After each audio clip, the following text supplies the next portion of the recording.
I am once again out here in nature. I have found during this time of what we have called quarantine, shelter in place, a lot more opportunity to get outside, even communing with these gnats that show up. In the state of Georgia, when you get to a certain line, the gnats just kind of take over. And I've learned to sit with them, and they've learned to sit with me. I think the shininess of my bald head draws them in. We'll let you get a chance to gather around here for just a moment. I just put a post up on Facebook, and I kind of want to go there for a few minutes today. I would like for us to talk about what it means to let light in. And so as you come into the room for a moment, if you don't mind, just let me know you're here. I'm so thankful to be in relationship with you. I'm really more thankful.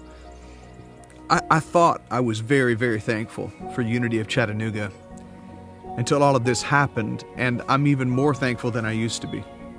I'm more intrigued by who we are and what we are and how we're developing and the relationship that we're building with each other. And it's all happening right now through social media. And I really don't care what the medium is. I'm just glad it's happening. Ryan, it's good to see you again. Ryan, you are connected on the morning meditation, man, every single day. And I really appreciate your participation in that. I can feel that energy. There's that strength of unity. For those of you who don't know, I'm posting and sharing those moments on here so that you can go back at any point in time that you want to and participate in the meditation. It doesn't have to be at 6:30 in the morning on Tuesday, Wednesday, Thursday. It can be at any time you want to play back and get connected to that. I certainly appreciate all of these wonderful gnats. If you see me doing this, obviously you see me doing this. It's just the gnats are everywhere. Hello to you, Kevin. Hello, hello, hello, hello. So the post I just put up, "Let there be light," is more. The statement is less about creating and more about allowing. If we have a sensitivity to understanding how powerful we are as beings, if we get in tune with the fact that we are all divine beings created in the likeness and the image of the ultimate consciousness, as many of the Hindus teach, God is the ocean and we are waves in the ocean. Not a single one of us is the sum total of the ocean, but everything that the ocean is in you. In recognition of that, you start to realize that there's an ebb and a flow that needs to take place in your spiritual journey. So light already is, and dark already is, and neither one of them are better than the other. In fact, they both belong. But as far as light is concerned, the whole statement, I've been meditating on this for the last hour or so, let there be light, or let light be. I can actually decide at any given moment if I'm going to allow the light of God, the light of divine presence to shine in my life or not. So when I'm thinking about the term let there be light, it reminds me of back in the day. We'd be traveling through the road between Milledgeville, Georgia, and Sparta, Georgia. My dad was a pastor. He pioneered the Sparta Church of God back in the day. And we traveled there at least 2 days a week. It was 40 miles one way. So round trip, it was 80 miles. So we were in the car quite a bit. For us as kids, it was a lot. Me, I go back and forth to Chattanooga now, so I don't even, I'm thinking about the trip between our house and Sparta is not that much. Not now, in comparison to, as a kid, 40 miles one way. My dad sometimes would turn the radio station on, but he had an old Buick LeSabre. I think it was a 73 model. It was a land yacht. That thing must have weighed 10,000 pounds. It was a hunk of metal. And it had dials on it. Now it had push buttons so that you could save spots in the dial, but you had to dial in the frequency in order to hear the music that was playing or the talk that was on or whatever. And so we would get to a certain place between Sparta and Milledgeville where we would be able to tune in gospel music. But until we got to a certain space on the dial, you had to just kind of keep tuning it. And sometimes you'd have static and a little bit of music coming through, and then finally it would clear up. But you had to tune the dial in. I noticed something, and I use this as an example in my own life. I remind myself of this on a regular basis. The music is playing,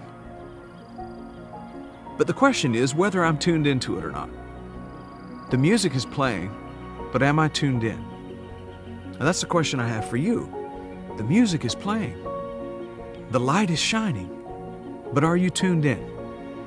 You know, the whole idea of the light of God or the rain of God is falling, so take your umbrella down.